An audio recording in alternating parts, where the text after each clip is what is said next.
저는 사실 계속 연구실에 왔었을 때도 아마 디디라는 이름으로 활동을 하기 시작했었고, 제가 수요너머에 처음 온 게 수요너머가 대학로에 있던 2001년이라고 아까 형군이 확인을 해주었는데, 그 2001년에 처음에 수요너머에서 형군이 하던 정신분석 세미나를 참여하면서 인연을 맺게 되었고요. 뭐 지금 용선 언니가 잘 설명을 해주셨듯이 늦깎이로 약간 바람이 들어서 직장을 때려치우고 공부를 시작해서 박사과정을 런던에서 했는데, 그 필드를 일본과 서울, 그러니까 도쿄하고 서울에서 했어요. 처음에는 베이징을 포함한 연구였는데 중간에 베이징을 포기하게 되고, 도쿄와 서울의 프리카리아트 운동에 관한 내용으로 박사 논문을 썼습니다. 1960년대부터 2010년까지 도쿄와 서울의 프리카리아트 운동을 아우르는 꽤 좀 방대한 내용이 돼버려서 오늘 다 소개해드리기는 어려울 것 같고, 고민하다가 오늘은 도쿄의 그 최근 프리카리아트 운동에 집중을 하되, 그 운동이 역사적으로 어떤 맥락에서 형성이 되었는지다.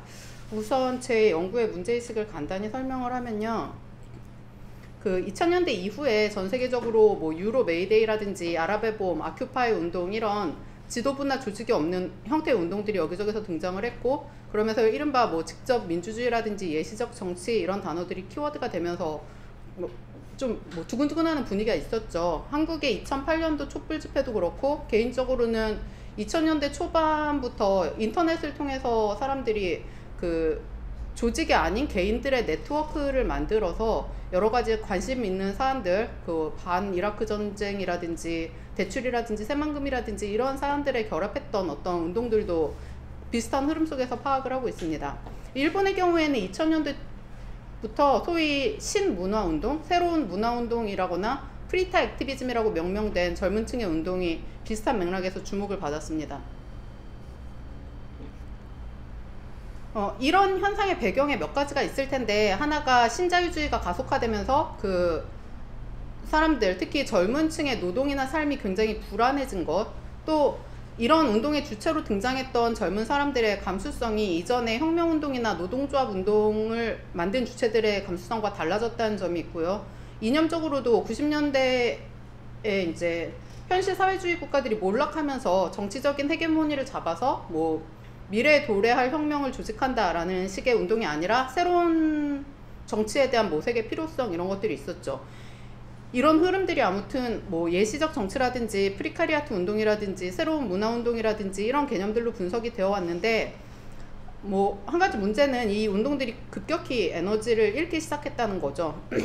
2017년도에 하트하고 네그리가 낸 어셈블리라는 책에서 이제 소위 말하는 지도자 없는 운동이 이전의 운동들로 포획되지 않는 분자적인 욕망들을 보여주었지만 어떻게 운동을 지속할 것인가라는 점을 과제로 남겼다, 뭐 이런 진단을 하고 있는데, 이런 것도 비슷한 맥락일 것 같습니다.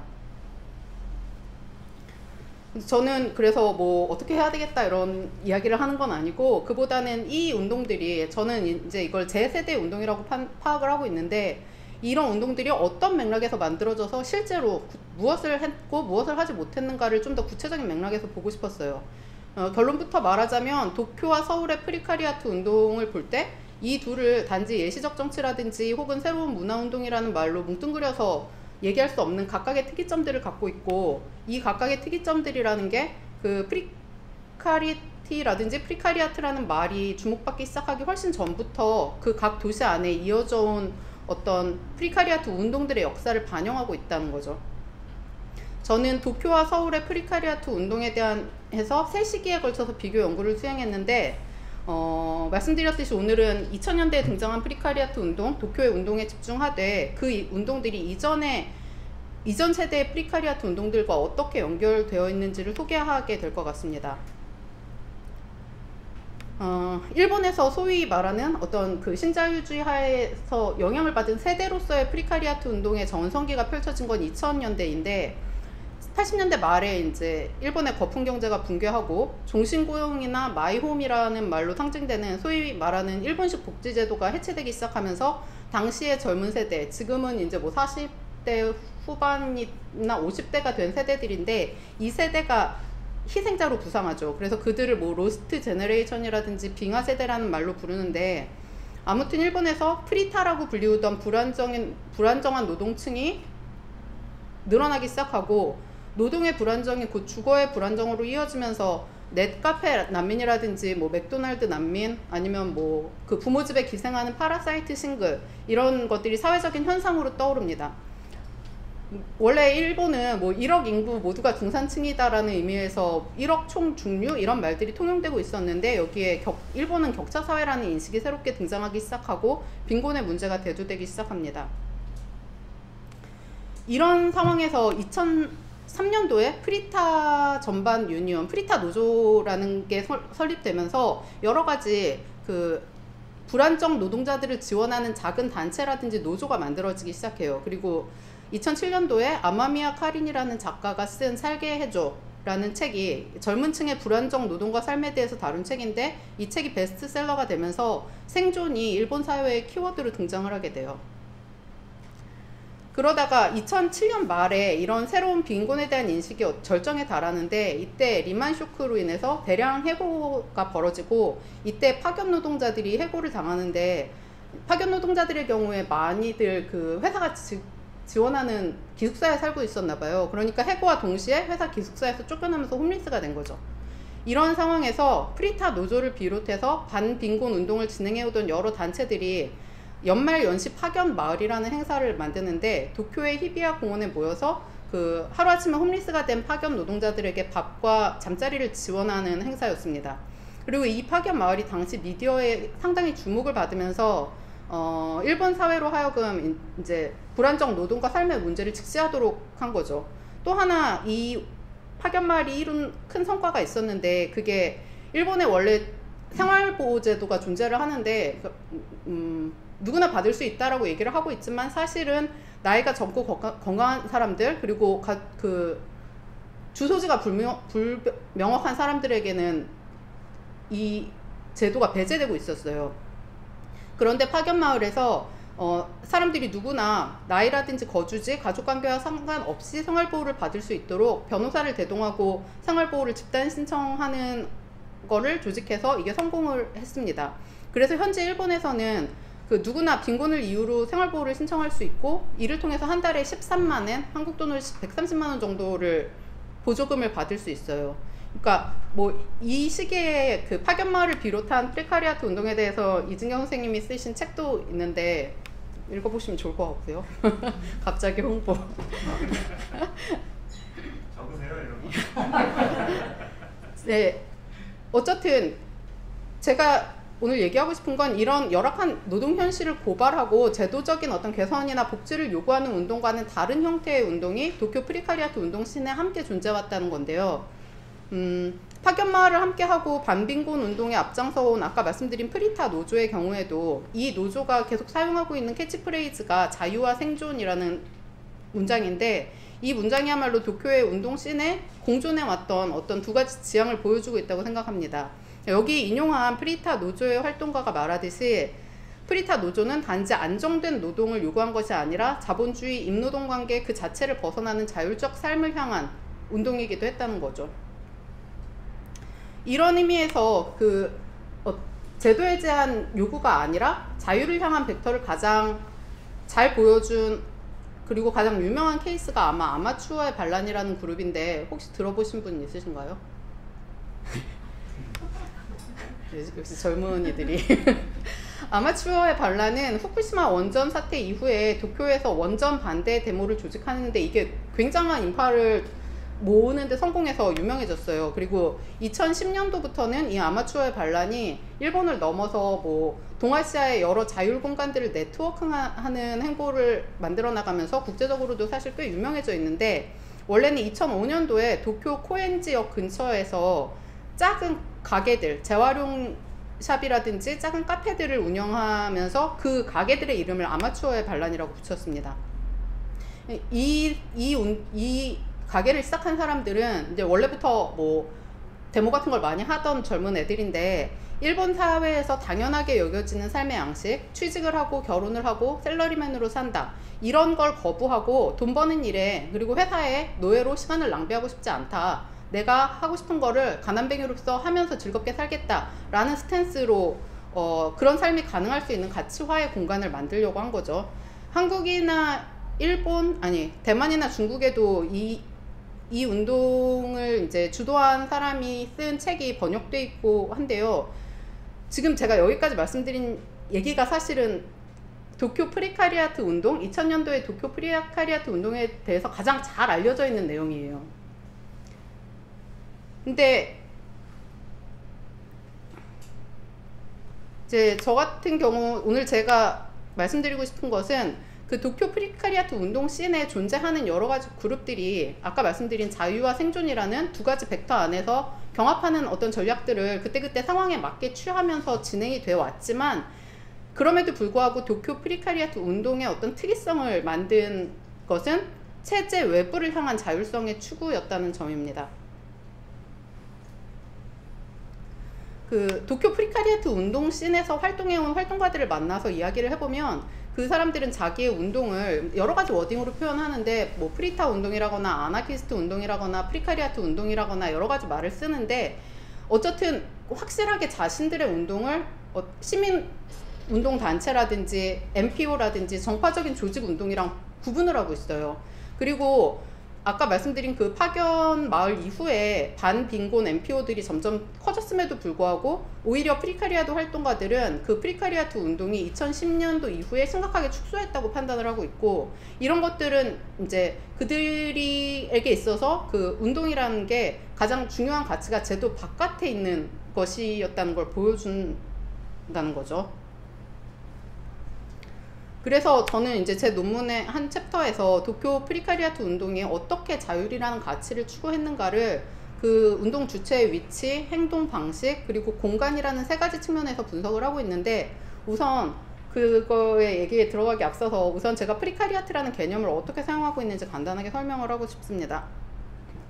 그 프리카리아트가 불안정 계급이라고 번역이 되잖아요. 이것의 원형이 된 어원이 된 프리카리티라는 단어는 한국에서 불안정성이라고 주로 번역이 되는데, 흔히 노동 유연화라든지 금융 자유화 등이 만들어낸 신자유주의 아래서 불안정성이 만들어졌다라고 이해하는 게 일반적이죠. 하지만 저는 불안정성을 자본주의 임노동 관계의 고유한 특징으로서 논의하는 학자들을 참조하고 있습니다. 뭐 다들 아시겠지만 자본주의라는 게 사실 엄청 다양한 형태로 존재하고 있는데, 그럼에도 불구하고 그 모든 자본주의를 관통하는 하나의 특징이 있다고 한다면 그게 바로 임노동 관계라는 거죠.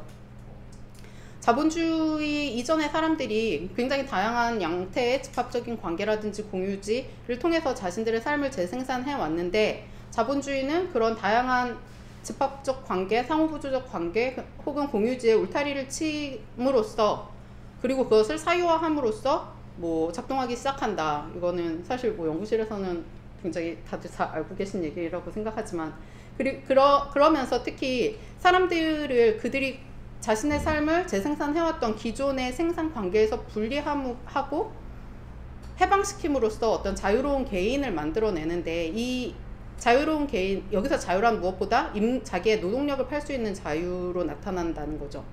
그리고 문제는 사람들은 이제 뭐 살기 위해서는 노동력을 팔아야 하는데, 문제는 이 노동력을 판다는 게 결코 보장되지 않는다는 겁니다. 이런 점에서 막스는 자본론에서 이미 자유로운 노동자라는 개념 자체가 그가 가상의 가난뱅이라는 사실을 내포한다라고 말을 하고 있습니다. 즉 불안정성이 자본주의의 시작부터 내재해 있는 어떤 고유한 특징이라는 거죠.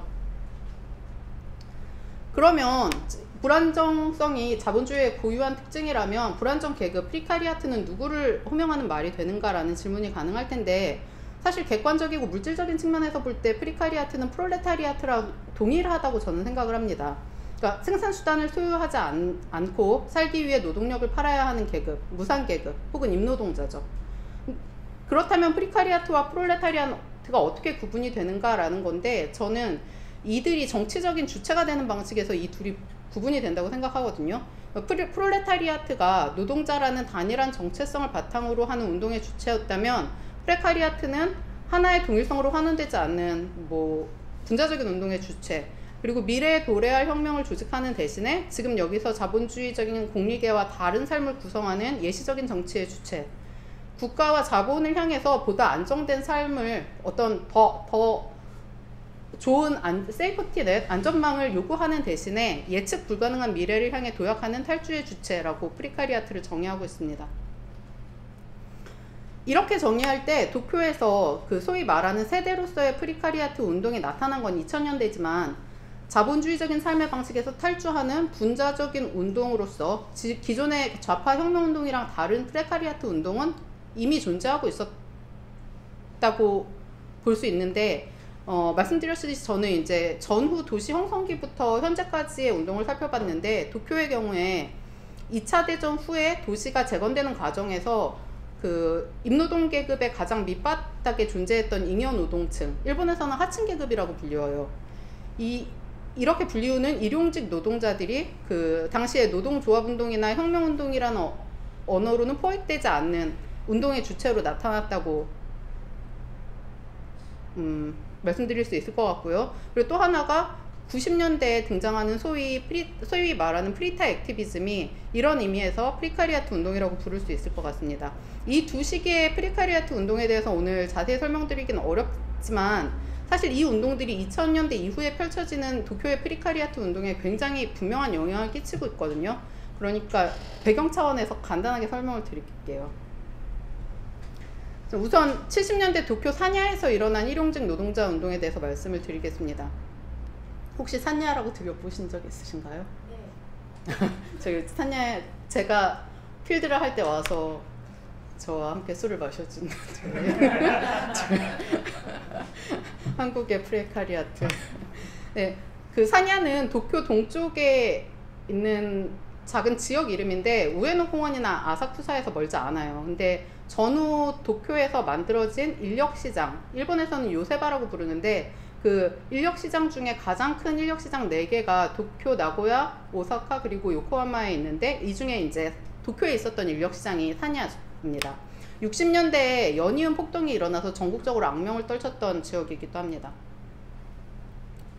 예, 전후의 도쿄시에는 뭐 당연히 상위 군인과 실업자가 넘쳐났는데 이 문제를 해결하기 위해서 도쿄시 정부는 여러 곳에 불황자 캠프를 세웠고 그 중에서 가장 큰 캠프가 사냐에 있었대요. 그리고 이게 이제 요세바로 불리우는 노동 인력시장으로 개발이 됩니다.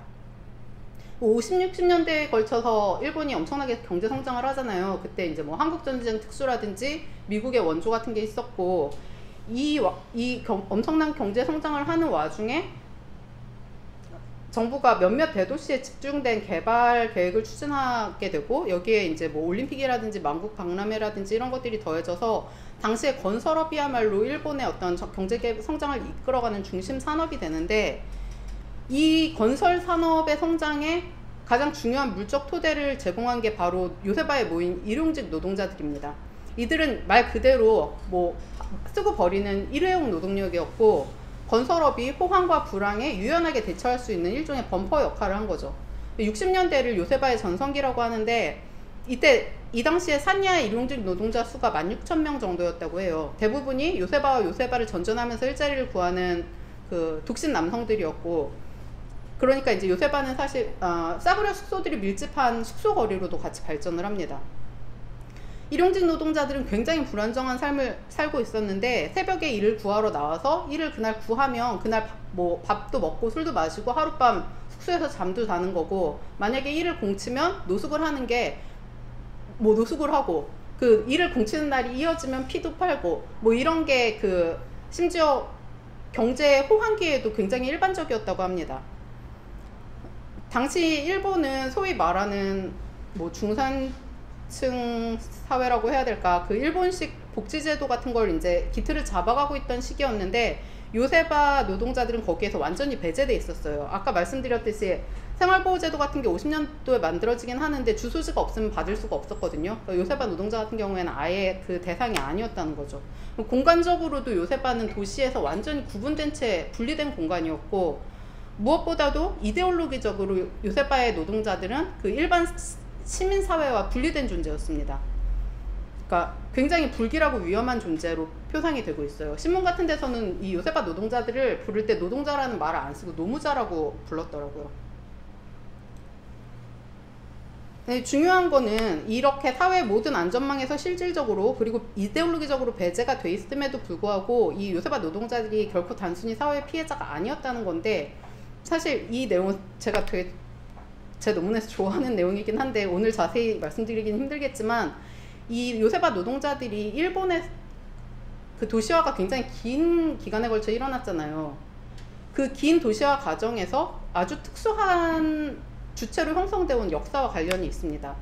이들은 사회에서 단지 배제되고 희생된 게 아니라 자기들 스스로가 일본 사회가 강요하는 어떤 정상적인 가족과 일의 모델로부터 적극적으로 벗어난 주체였습니다. 그리고 아까 말씀드렸듯이 어쨌든 60년대 사냐는 이제 연이은 폭동의 공간으로 뭐 전국적으로 유명해지는데, 폭동이 한 번 일어나면은 몇천 명씩 모여서 뭐 폭동 자체가 며칠 동안 지속이 됐고요. 재밌는 거는 이런 폭동들을 통해서 노동자들이 정부에 무언가를 요구한 적이 한 번도 없다는 거예요. 뭐 복지라든지 제도적인 무언가를 요구한 게 아니라 그냥 모든 폭동들이 동료 노동자가 경찰이나 어떤 그 산야 지구의 업주한테 어떤 부당한 대우를 당했을 때 거기에 분노하는 형식으로 자연 발생적으로 일어나고, 뭐 점점 사람들이 결합 더 붙으면서 경찰서를 습격한다거나 경찰차에 불을 지른다거나 하는 권력을 향한 직접 행동의 형식으로 발전되었습니다. 당시 일본 같은 경우에 좌파 노동운동이 되게 강한 시기였기 때문에 그 60년대에 이런 연이은 폭동을 뭐라 그래야 되나? 제대로 된 노동운동 안에 조직하려는 목적을 갖고 산야에 들어온 좌파 단체가 20개가 넘었다 그래요. 근데 어떤 좌파 단체도 이 산야의 노동자들을 조직하지를 못했어요. 즉 산야의 일용직 노동자들은 어떤 좌파 운동의 이데올로기로 조직 가능한 주체가 아니었다는 거죠. 그래서 당시의 신문은 산야의 폭동을 목적이 없고 무의미한 뭐 룸펜과 불황자들의 무정부주의적인 소동이다, 뭐 사건이다, 이런 식으로 보도를 했고, 정부 같은 경우에는 한편으로는 기동대를 투입해서 진압을 하고, 다른 한편으로는 이제 노동자들이 요구한 적도 없는 애매한 뭐 복지센터 같은 걸 세우거나 일종의 대책을 마련을 했는데, 가장 중요한 대책이 공영주택을 설립해서 당시 산야 노동자들의 25% 정도를 차지하고 있었던 가정이 있는 노동자들을 산야에서 빼낸 것이었다고 해요. 이로 인해서 70년대 산야는 정말 99%의 노동자가 단신 남성인 일본 사회에 내재하는 외부로 남게 됩니다.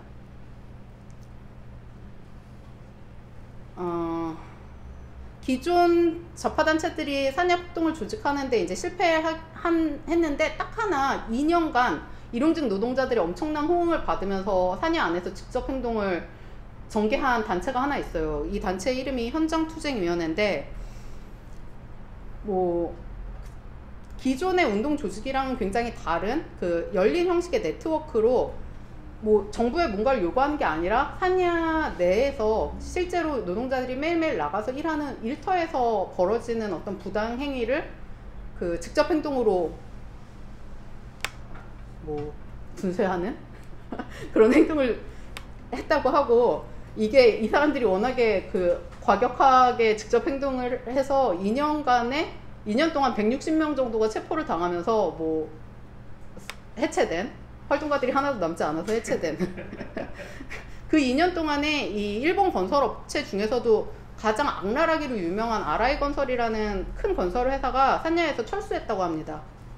그리고 또 하나는 일본 일용자 노동자들한테 1년 중에 가장 힘든 시기가 연말연시인데, 아까 파견 마을 말씀드렸지만 그 가장 추울 때 일주일 이상 일이 없어지는 거죠. 그 일용직 노동자들에게는.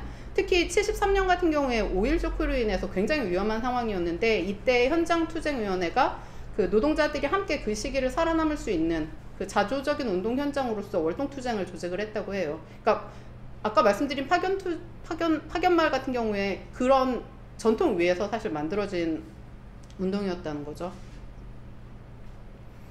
이 지금 말씀드린 산야의 70년대 운동에 이어서 도쿄의 프레카리아트 운동의 역사에서 또 하나 중요한 흐름을 만든 게 버블이 붕괴하는 시점에 도쿄 거리에 등장했던 프리타 액티비즘입니다. 흔히들 일본 사회가 특히 80년대 사회운동이 절멸했었다는 식으로 얘기를 하는데, 이제 60년대 일본의 신자파 운동이 그 굉장히 심각한 내부의 당파 싸움, 보통 일본에서 당파를 섹트라고 부르는데 이런 섹트들 간의 폭력 투쟁, 혹시 우츠게바라고 들어보신 적 있는지 모르겠는데 우츠게바로 인해서 자멸을 하죠. 적군파 사건 뭐 이런 걸로 잘 알려져 있는데 이런 속에서 그 일본에서 그러니까 사회 운동이 정당성을 완전히 잃게 되고 또 운동 내부적으로도 심각한 트라우마를 입게 되고 그런 와중에 80년대에 경제 호황이 이어지면서 정권은 헤게모니를 계속 잡고 있었고 이런 상황에서 80년대 대학 내부에 학생운동이 아주 조금 남아 있었는데 그것도 대부분 우츠게바를 주도했던 당파들이 장악하고 있었다 그래요. 그러다가 90년대 초에 버블 경제가 몰락하면서 이전과 전혀 다른 분위기의 운동이 도쿄의 거리에 등장하는데 여기서 제일 유명한 두 가지 그룹이 반천황제 개인 공동투쟁, 아키노 아라시. 아키노 아라시는 가을 폭풍이라는 뜻이거든요. 이 아키노 아라시라는 그룹과 또 그 안되는 놈들 연합이라는 이름을 가진 다메렌입니다. 그 일본 운동을 연구하는 학자들은 이 두 케이스를 중심으로 이 시기에 나타난 운동을 신문화 운동이라거나 프리타 액티비즘이라고 부르면서 이후에 등장하는 2000년대 프리카리아트 운동의 어떤 공식적인 프리퀄 같은 느낌으로 논의를 하고 있어요.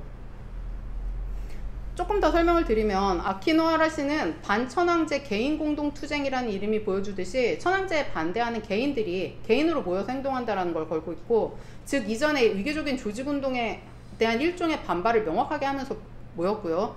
그 당시에 하라주쿠의 보행자 천국이나 요요기 공원 이런 데를 자신들의 무대로 삼아서 뭐 리어카에 앰프를 올리고서는 게릴라 펑크 공연을 하거나 뭐 퍼포먼스를 하거나 또 아무나 마이크를 잡고 뭐 여러 가지 자기의 울분을 토로할 수 있는 자유 발언대 이런 걸 만들어서 그 이런 활동들이 당시에 그 거리에서 어슬렁거리던 프리터라든지 펑크족이라든지 가출 청소년들의 엄청난 호응을 얻어서 같이 운동을 전개하는 식으로 발전을 했습니다.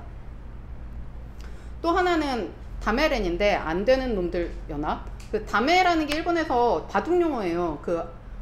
제가 바둑을 잘 몰라서 잘 모르겠는데 마지막에 점수 계산할 때 득점이랑 아무 상관이 없는 데를 다메라고 한대요. 그러니까 뭐 세상에 아무 쓸모가 없는 놈들을 이제 일본에서 다메라고 많이 부르고 뭐 안 된다는 뜻이기도 하고 주로 뭐 한국어로 하자면 루저, 한심한 놈, 뭐 세상에 도움이 안 되는 놈 뭐 이런 의미들을 갖고 있을 것 같은데 당연히 이제 일본 사회에서 보면 세상에서 요구하는 취직이나 연애라든지 결혼이라든지 사회생활을 포함한 소위 말하는 바람직한 삶을 위한 조건들을 전혀 충족시키지 못하는 사람들을 주로 다메라고 부르는 거죠. 다메레는 이제 이런 다메들의 연합인데 다메가 뭐 문제냐 우리는 다메로 살겠다 이런 선언을 하는 운동을 하는 건데 뭐 일본 사회가 요구하는 어떤 스탠다드로서 그러니까 중산층으로서의 삶의 형식이라든지 셀러리맨으로서의 삶을 그러니까 특히 노동윤리를 거부하고 대부분 프리터로 살면서 다양한 운동에 느슨하게 참여를 했고요. 그러니까 이들이 하는 가장 중요한 그 활동 두 가지가 토크와 교류였어요. 토크는 뭐 다메가 뭐가 나쁘냐는 얘기랑 뭐 다메로 살면 또 여러 가지 불안하잖아요. 그런 이제 불안을 공유하는 그 활동을 주로 했습니다. 뭐 성실한 운동권들이 보기에는 사실 운동이라고 말하기도 애매한 어중이 떠중이들의 집합이었는데 실제로 이들이 만든 운동은 그 중산층의 삶의 형식을 거부했을 뿐만 아니라 어떤 기존 운동권들이 갖고 있는 비장함이라든지 이런 태도도 거부를 한 거죠. 그리고 사실 이런 다메렌의 사상이나 인적인 맥락이 프리타 노조, 이후의 프리타 노조와 아마추어의 반란으로 곧장 이어지고 있어요. 다만 다메렌의 경우에 노동을 뭐 프리타로서 아르바이트는 계속했지만 취직 때는 임노동의 그러니까 공식적인 임노동자가 되는 것을 거부했다면 아마추어의 반란의 경우에는 거기에 좀 더 나아가서 자기들이 대안적으로 가치화를 할 수 있는 공간을 만들려고 한 셈이죠. 아무튼 아까 말씀드렸듯이 이 아키노 아라시라든지 다메렌이 완전히 절멸 상태에 있었던 도쿄의 운동에 새로운 공기를 불어넣었고 이 운동들이 갖고 있는 태도라든지 분위기가 2003년도에 이라크 전쟁을 반대하면서 조직된 사운드 데모라든지 일본 프리카리아트 운동을 대해서 얘기할 때 사운드 데모 꽤 중요하거든요. 그 뭐 트럭에 밴드들을 싣고 다니면서 이제 공연을 같이 하고 뭐 이랬는데, 이런 프리카리아트 운동으로 이어지는 건 분명합니다. 근데 많은 학자들이 이러한 흐름이 얼마나 전세대 운동과 달랐는가, 굉장히 새로운 현상이었다라는 식으로 해석을 하고 있는데, 사실 저는 이런 해석이 놓치고 있는 부분이 있다고 생각을 하거든요. 자율적이고 수평적인 개인들의 연합이라는 자세를 분명히 하는 운동은 사실 신문화운동이라든지 프리타 액티비즘 등장 이전에도 있었습니다. 이를테면 그 폭력의 철학의 저자인 사카이 다카시는 운동 내부에서 위계를 만들지 않고 개방적인 태도를 유지하는 운동, 데이빗 그레이버의 표현을 빌자면 소문자 아나키즘적인 운동이 일본의 맥락에서는 논섹트 레디칼이라는 흐름으로 존재하고 있었다고 이야기를 합니다. 논섹트 한국어로 번역하면 무당파, 뭐 일본에서도 무당파라고 부르기도 하고요. 이러한 태도는 이미 60년대 베트남 반전운동에서 찾을 수 있고, 특히 68년도 일본의 전공투에서 두드러지게 나타납니다. 도쿄 대학의 전공투 의장이었던 요시타카가 쓴 나의 70년대라는 책이 한국에도 번역되어 있는 걸로 알고 있는데, 저는 되게 재밌게 읽었거든요. 네, 이제 거기에서 자기들이 당시 대학 본관 건물을 점거하면서 세웠던 원칙을 이렇게 서술하고 있어요. 이건 그 한국어로 번역된 책에는 아마 더 잘 번역되어 있을 텐데, 제가 대충 일본어로 번역한, 조직계에 의한 명령 같은 것은 없었다. 어떤 방침도 대표도 없었다. 각각의 개인이 각각의 책임하에 다른 개인들과 수평적으로 연대했다. 불만이나 의심을 가진 사람들을 포함해서 누구라도 들어올 수 있게 하자. 누구든지 들어오게 하고 토론을 통해서 결정하자. 철저하게 토론하자. 그것이 유일한 원칙이었다. 또 한편으로 사냐의 경우에는 60년대 이래 줄곧 논섹트 레디컬 학생 운동가들이 결합한 공간이었습니다. 아까 잠시 설명을 해드린 현장투쟁위원회, 그리고 현장투쟁위원회가 해체된 후에 이전 멤버들이 만들어서 지금까지 이어지고 있는 사냐쟁의단이라는 단체가 있는데, 이 두 단체의 경우 활동가들이 분명히 자신들이 논섹트라는 의식을 갖고 있고 당파적인 운동을 경계하는 태도를 보이고 있어요. 근데 그렇다고 해서 당파에 속해 있는 사람들이 못 들어오게 하는 것도 아니거든요. 단지 다들 들어오게 하되, 어쨌든 어떤 당파가 이 운동을 그래서 헤게모니를 쥐려고 하는 건, 당파적인 운동은 그런 거니까요. 그걸 철저하게 경계하고 그렇게 안 되도록 싸움을 해왔다는 거죠. 그리고 당파 운동만 남아있었다. 80년대 대학 안에 운동에는 당파 운동밖에 없었다라고 말을 하지만, 사실은 그때도 논섹트 활동가들이 있었습니다. 정치적인 사안을 당파 운동이 독점을 하고 있었기 때문에 당파에 속하지 않은 사람이 정치적인 얘기를 했다가는 뭐 린치 당하고 그랬대요. 그러니까 주로 논섹트 활동가들 같은 경우에는 학내 자치운동에 중점적으로 만들었고 자율 공간을 운영하는 활동을 해왔습니다. 그런데 제가 필드에서 만난 그 다메렌, 뭐 아키노하라시, 시로토노, 아마추어의 반란, 그리고 산야의 90년대 이후에 결합한 활동가들이 다 대학에서 논섹트 운동을 경험한 사람들이라는 것은 굉장히 중요하다고 저는 생각을 합니다.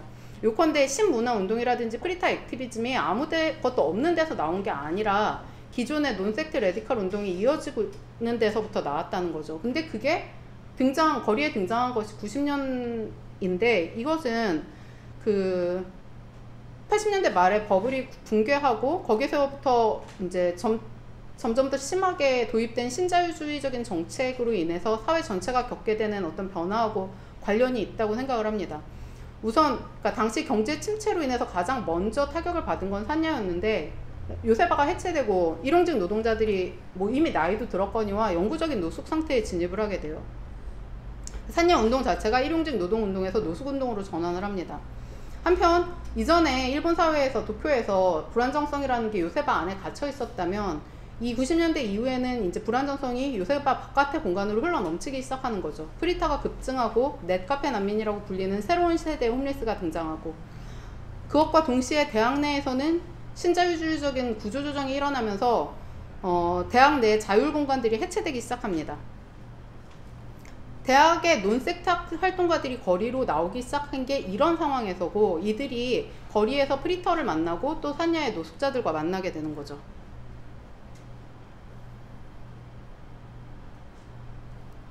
신문화 운동 혹은 프리타 액티비즘의 활동가들, 그리고 사운드 데모를 조직하거나 프리타 노조를 설립한 사람들, 그리고 사냐의 노숙 운동에 참여한 이 사람들 대다수가 대학의 논섹트 운동의 경험을 갖고 있고 인맥으로나 운동적으로 서로 겹치고 있어요. 뭐 사냐 활동가들은 사실 사운드 데모를 조직한 사람들이었고, 다메레는 사냐에 계속 놀러가서 그 사냐 노숙자들을 선배라고 부르면서 함께 활동을 했고, 아키노하라 씨가 해체됐을 때 아키노하라 씨 같은 경우에는 요요기 공원에서 노숙자의 인권을 위한 운동을 시작하는데, 그러면서 사냐의 운동이랑 연대하게 되죠. 이런 구체적인 문맥을 지우고서는 도쿄 프리카리아트 운동의 특이성을 이해할 수가 없다고 생각합니다. 그래서 이제 거듭 말씀드리지만 저는 그 도쿄 프리카리아트 운동을 특징 짓는 가장 중요한 어떤 특이성이 바로 체제 외부를 향한 자율성의 추구라고 생각을 하는데, 이러한 자율성의 추구라는 것이 운동 안에서 어떻게 표현이 되어 왔는지를 운동에서의 주체, 위치, 행동, 그리고 공간이라는 측면에서 분석을 했습니다. 첫 번째로 도쿄 프레카리아트 운동이 품고 있는 어떤 독특한 자율에 대한 감각은 가장 우선적으로 자신들, 그러니까 운동의 주체를 시민사회에서 분리하는 경향에서 나타납니다. 저는 그걸 위치라는 말로 표현을 했는데, 유럽의 프리카리아트 운동이랑 그러니까 유럽의 프리카리아트 운동에서 혹은 그 유럽 프리카리아트 운동에 대한 연구의 문맥에서 프리카리아트라는 말이 어떻게 사용되는지랑 비교해보면 이 점이 굉장히 확실하게 드러납니다. 유럽에서는 프리카리아트라고 하면 프리랜서들이라든지 예술가 같은 혹은 엘리트들, 그쵸, 프리카리아트 연구자라든지 뭐 이런 어쨌든 문화적인 자산을 갖고 있는 뭐 창조적 프리카리아트 이런 말을 하는데, 이런 이미지가 강한 반면에 일본 운동에서 프리카리아트라는 말은 사회에서의 나고자, 드롭아웃이라는 말이 잘 쓰여요. 나고자, 뭐 히키코모리라든지 정신적인 문제가 있는 사람들이라든지 여러 가지 의미의 사회 부적응자들과 더 친화성을 갖고 있습니다. 특히 이제 노숙자가 돼버린 일본의 요세바 노동자들 같은 경우에 일본 사회에 있어서 전형적으로 혹은 대표적인 나고자를 표성한다고 합니다. 해왔다고 합니다. 실업이 곧장 홈리스 상태로 이어졌다는 점에서 그 이전에 요세바 노동자들은 현재 그 불안정 노동자들이랑 비슷하기도 하고, 아무튼 아까 말씀드렸듯이 일본 프레카리아트 활동가들 같은 경우에 요세바 노동자라든지 노숙자들을 일반적으로 선배라고 불러요. 그래서 철학자인 우카이 사토시가 말했듯이 요세바의 독신 남성으로 상징되는 어떤 사회적인 나고자가 되는 것에 대해서는 분명히 어떤 두려움이나 공포가 존재를 합니다. 하지만 한편에서는 도쿄의 프리카리아트 운동씬 안에는 단지 그런 두려움이나 공포만이 아니라 억압적인 사회에서 완전히 이탈한 존재로서의 드롭아웃에 대한 매혹도 분명히 존재를 했다는 거죠.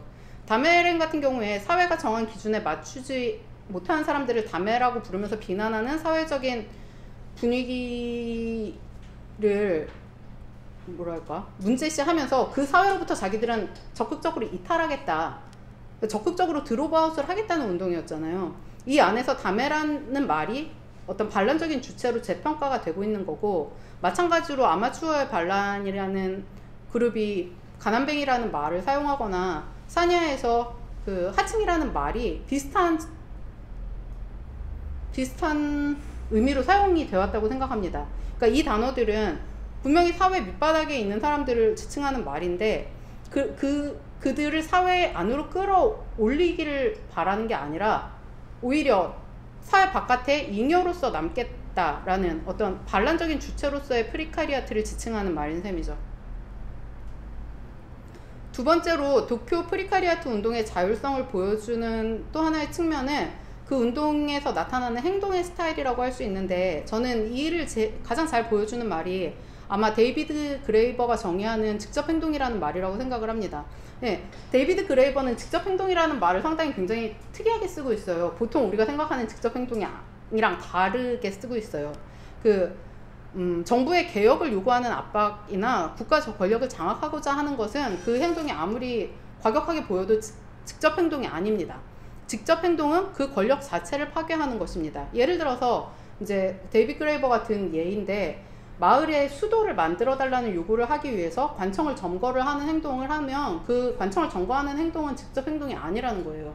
오히려 마을의 우물을 파는 게 법이나 절차라든지 뭐 형식적인 그런 것들을 다 무시하고 그냥 자기들이 우물을 파는 행위가 직접 행동이라는 거죠. 60년대 사냐의 폭동은 저는 이런 의미에서, 그러니까 존재하고 있는 위계라든지 질서를 부순다는 의미에서 직접 행동이었다고 생각합니다. 70년대 사냐 노동자 운동을 이끌었던 그 현장투쟁위원회는 폭동이, 그 사냐의 폭동이야말로 사회 질서를 부수는 하층 계급의 자기 표현이라고 평가를 하고 있어요. 그리고 이제 이를 건설 현장에서 직접 행동으로 조직을 했죠. 재밌는 건 당시에 미디어가 사냐의 폭동을 보도할 때 그 폭동이라는 말을 안 쓰고 소동이라고 하거나 사건이라는 말을 썼다고 해요. 정치색을 없애고 그 일을 사소화하거나 범죄화하기 위한 단어 선택인데, 일본에서 사건이라 그러면 범죄 사건이라는 의미랑 굉장히 강하게 연관이 되거든요. 근데 90년대 프리타 액티비즘의 선구주자였던 아까 말씀드린 아키노 아라시, 가을 폭풍이라는 그룹은 자신들의 직접 행동을 사건이라고 명명을 합니다. 사실 이거는 얘네들이 연이은 직접 행동을 하면서 계속 체포가 되니까 자기들의 행동에 붙어버린 어떤 범죄 사건이라는 말을 반전시키려는 의도였는데, 이들은 사건이야말로 자신들을 세상에 연루시키는 것이다, 뭐 새로운 가능성을 억압하는 어떤 세상의 질서를 깨트리는 것이 바로 사건이다, 이런 식으로. 바디우가 말하는 사건의 의미랑 되게 비슷하죠. 바디우였나? 잘 모르겠습니다. 어쨌든 그렇게 명명을 하고 있고, 지금 여기에 제가 인용한 건 그 아키노하라 씨가 추구한 직접 행동으로서의 운동의 측면을 굉장히 명확하게 보여주는 말입니다. 자기들이 추구한 것은 사회 문제의 해결도 어떤 정책을 변화시키는 것도 아니었다. 다만 억압적인 사회에 대항할 말을 제대로 갖고 있지 않은 자들이 자기 표현으로서 행동하는 것이었다. 그리고 그 뒤를 잇는 것이 2000년대의 프레카리아트 운동인데, 이 시기에는 소동이라는 말이 폭동이나 사건이라는 말을 대체합니다. 반 이라크 전쟁 사운드 데모에서도 그렇고, 아마추어의 반란이 조직한 여러 가지 데모에서도 그렇고, 이 사람들이 소동이라는 말을, 그러니까 의도적으로 굉장히 많이 사용을 하는데, 어떤 학자들 같은 경우에 이제 이 경향이 바로 그 새로운 세대의 운동이 비폭력적인 방식으로 공부를 압박하는 것이었고, 그런 점에서 이전 세대와 달랐다라는 식으로 말을 하는데, 사실 이거는 잘못된 분석이거든요. 실제로 사운드 데모를 조직했던 프리타 액티비스트들은 될 수 있는 한 경찰들이랑 부딪히고 싶어 했고, 그러던 게 반이라크전 데모가 점점 규모가 커지면서 거기에 여러 가지 시민사회단체가 붙으면서 그 안에서 뭐 비폭력이나 질서를 호소하는 방향으로 분위기가 전환됐고, 거기에 대해서 굉장히 울분을 갖고 있어요. 이후에 아마추어 반란이 조직한 반원전 데모도 마찬가지였다고 해요. 처음에는 어쨌든 그 뭐 소동을 일으키고 뭔가를 다 깨부시고 싶었는데, 그 데모가 커지고 여러 가지 시민사회 단체들이나 뭐 건전한 시민들이 참여를 하면서 이제 하고 싶은 걸 마음대로 못하게 되는 그 울분. 뭐 이렇게 되니까 프리타 액티비스트들 같은 경우에 반 이라크 전쟁 데모에서도 따로 거리 통제에 반대하는 데모를 조직하기도 했고요. 그래서 그들에게 있어서 데모 혹은 소동은 사회 질서는 물론 참가자들 자신의 감각을 깨트리기 위한 직접 행동이었고, 또 왜 이걸 뭐 폭동이라든지 이런 말로 표현하지 못하고 소동이라고 하는가에 대해서 자기들 스스로 이게 더 강하고 파괴적인 직접 행동이 불가능해진 시대에 그 나름대로 고안한 어떤 전략이었다는 식의 평가까지 하고 있습니다. 도쿄 프레카리아트 운동의 어떤 스타일로서의 직접 행동과 관련해서 두 가지 이야기해두고 싶은 게 있는데, 하나는 지금 얘기한 폭동, 사건, 소동 이런 것들과 다른 더 느린 형식의 직접 행동들이 있었다는 겁니다. 저는 다메렌의 노동 거부, 노동하지 않고 살겠다는 그 삶의 형식, 사냐 노동자들이 그 노숙을 하고 있는 것, 이것들도 어떤 느린 직접 행동이라고 부를 수 있는 사례라고 생각을 합니다.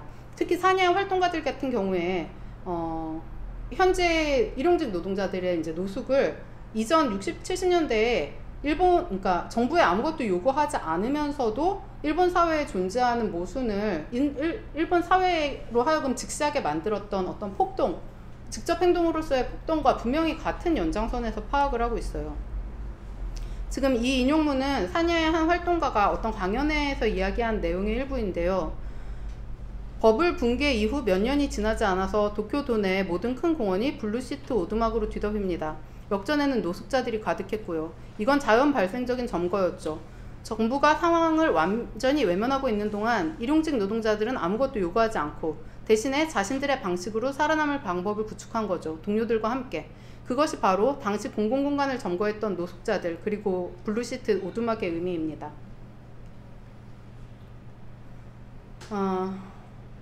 또 하나 지적해두고 싶은 건 이 도쿄 프레카리아트 운동에서 추구하는 어떤 제도 바깥을 향하는 자율성이라는 게 당연히 사회 통념이라든지 질서하고 충돌을 하는데 그뿐만 아니라 운동 진영 내에서도 문제로 여겨져 왔다는 겁니다. 많은 경우에. 그러니까 말씀드렸듯이 60년대 대부분의 좌파 조직은 사냐에서 일어나는 폭동을 통제하지 않으면 안 되는 어떤 것으로 파악을 하고 있었고 아키노 하라시 같은 경우에는 뭐 완전 그 좌파 진영의 골칫거리였대요. 뭐 가을 폭풍이 아니라 바보 폭풍이라고 불리고 뭐 이제 범죄자 집단 취급받고 아마추어의 반란도 아시는 분들은 아시겠지만 도쿄 내에서 꽤 논쟁적인 위치를 차지하고 있어요.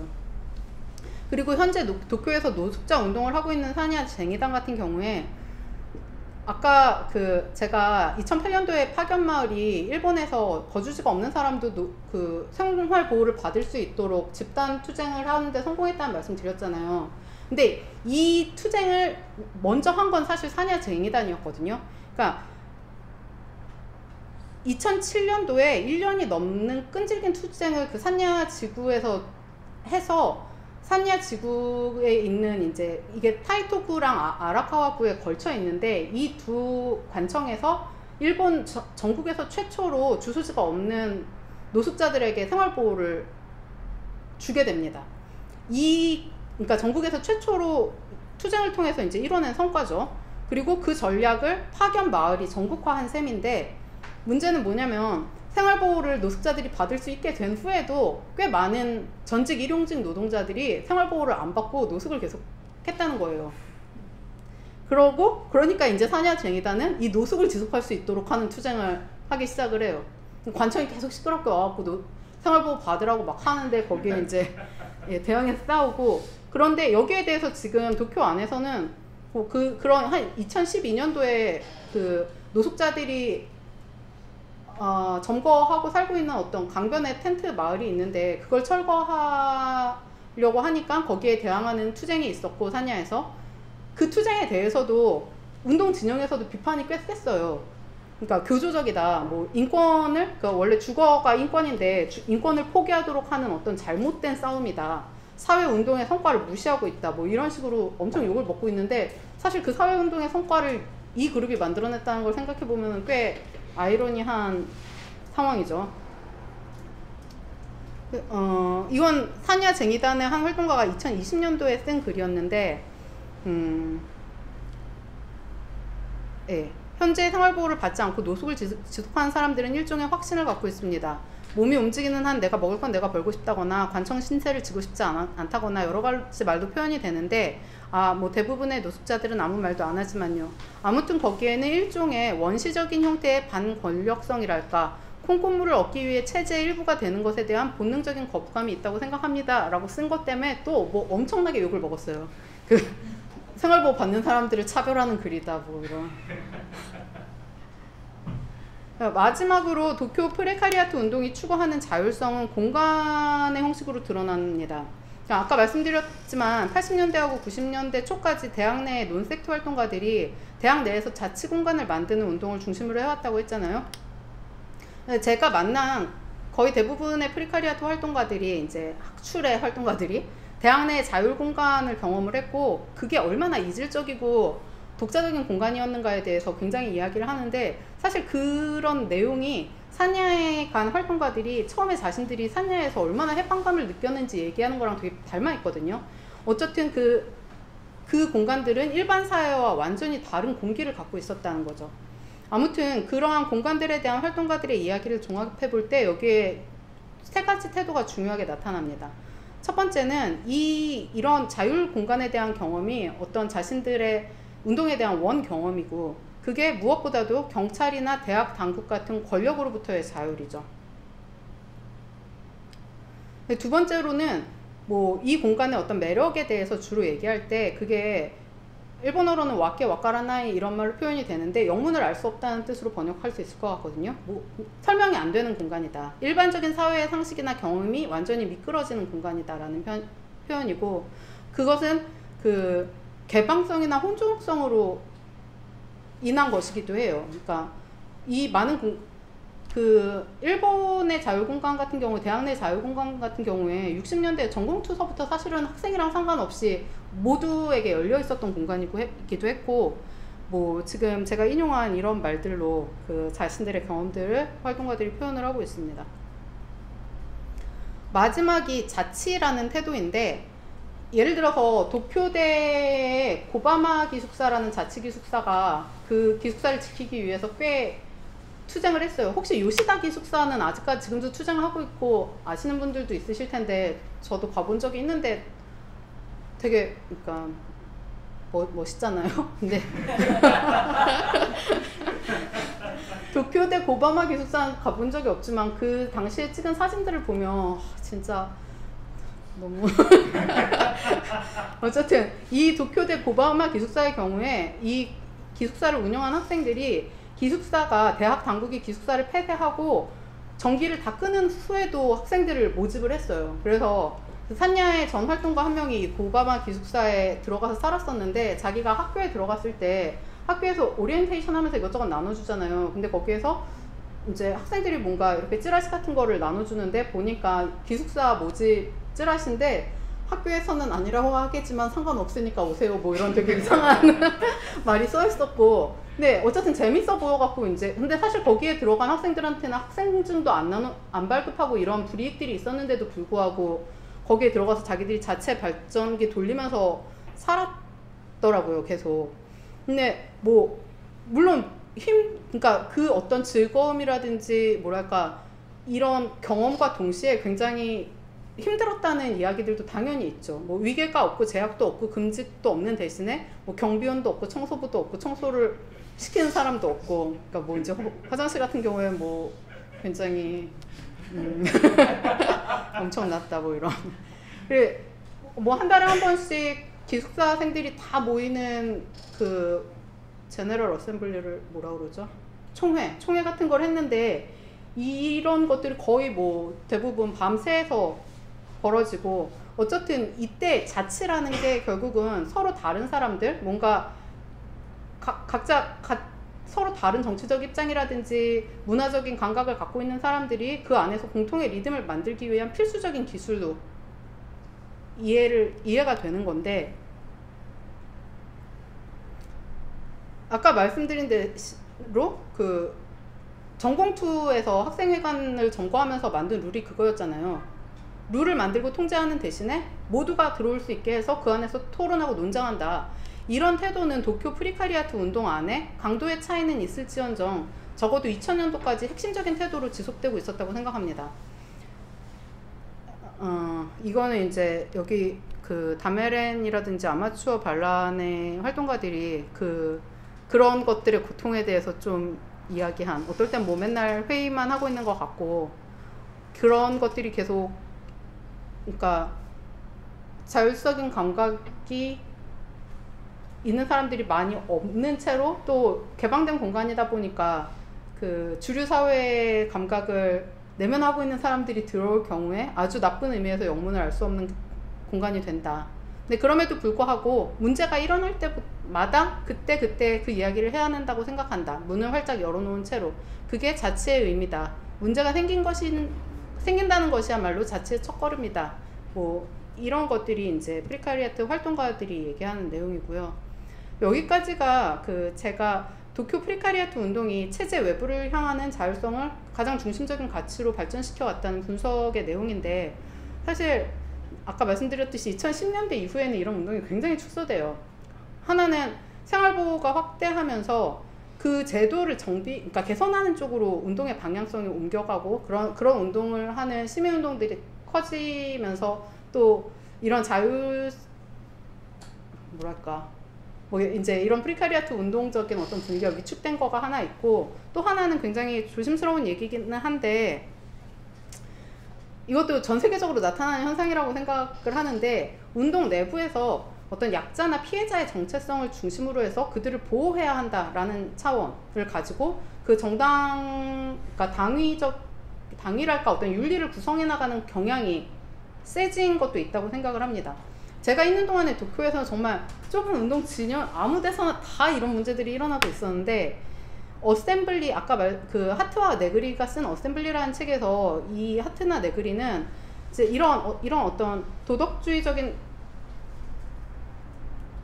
그 치안의 문법이 운동 내부에서 강해지는 경향에 대해서 예시적인 정치 그 자체의 이런 위험이 내재하고 있다라는 평가를 하더라고요. 근데 저는 사실 이 둘은 분리해서 봐야 하지 않는가라고 생각을 하고, 왜냐면 지금까지 살펴봤듯이 도쿄의 프레카리아트 운동의 경우에 분명히 예시적인 정치를 구성해 왔지만 동시에 굉장한 어떤 특심으로 개방성을 추구해 온 게 있기 때문에, 그리고 무엇보다 중요한 건 자신들을 피해자의 위치에 두는 운동을 하지 않았다고 생각합니다. 산야 쟁의단의 활동가 한 명이 저한테 이런 말을 한 적이 있는데, 산야의 노숙자들이랑 코엔지 젊은이들은 물론 완전히 다르다. 완전히 다름에도 불구하고 그 둘 사이에 한 가지 중요한 공통점이 있다면 둘 다 자신들을 희생자로 생각하는 것 같지는 않다. 네. 그리고 그게 꽤 중요한 공통점이 아닐까 이런 얘기를 하더라고요. 도쿄 프리카리아트 운동의 경우에 이제 어떠한 도덕이라든지 어떤 하나의 그러니까 어떤 올바른 룰을 만들어서 공동체를 통치하고 안정성을 확보하려 하기보다는 서로 다른 사람들이 모이고 무언가를 같이 한다는 게 이미 언제나 어떤 다툼이라든지 부딪힘을 전제할 수밖에 없는 것을 분명히 하면서, 그럼에도 불구하고 그 개방성을 지키려 했다는 점에서 굉장히 니체적인 태도가 있었다고 생각을 합니다. 네. 일단 여기까지가 제가 오늘 발표하고 싶었던 내용이고요. 이제 어떻게 하면 되나요?